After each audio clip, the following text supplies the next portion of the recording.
English spoken practice sentence. Hello friends, हमें अपने day to day life में कुछ ऐसे सेंटेंस बोलने पड़ते हैं। किसके कहने पर उसने मुझे रोका, किसके कहने पर उसने मुझे रोका, तुम किसके कहने पर बाहर गए, तुम किसके कहने पर बाहर गए, आप किसके कहने पर वहां गए थे, आप किसके कहने पर वहां गए थे, तुमने मुझे यह किसके कहने पर दिया। इसको इंग्लिश में क्या कहेंगे? अगर आप सब इसको इंग्लिश में नहीं जानते हैं तो वीडियो को अंत तक बने रहे। आज हम इसी के बारे में डिस्कस करने वाले हैं। अगर अभी तक हमारे चैनल को सब्सक्राइब नहीं किए हो तो सब्सक्राइब कर ले और घंटी के आइकन दबा लो ताकि हमारे हर वीडियो का नोटिफिकेशन आप तक पहुंचता रहे। सो लेट्स फर्स्ट रूल जान लेते हैं। At whose behest follow sentence, at whose behest follow sentence. So example के थ्रू समझते हैं।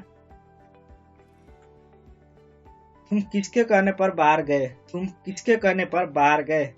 At whose behest you went outside, at whose behest you went outside।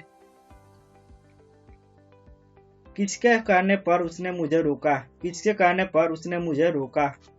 At whose behest he stopped me, at whose behest he stopped me। आप किसके कहने पर वहां गए थे, आप किसके कहने पर वहां गए थे।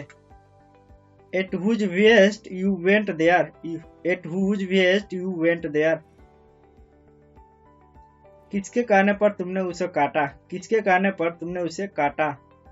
At whose behest you beat him, at whose behest you beat him। तुमने मुझे यह किसके कहने पर दिया, तुमने मुझे यह किसके कहने पर दिया। At whose behest you gave me this, at whose behest you gave me this। किसके कहने पर उसने मुझे पीटा, किसके कहने पर उसने मुझे पीटा। At whose behest he beat me, at whose behest he beat me। आपके लिए के 2 HW है जो जिसका उत्तर आप लोग कमेंट बॉक्स में कमेंट करके बताएं। आप किसके कहने पर वहां नहीं गए थे, आप किसके कहने पर वहां नहीं गए थे।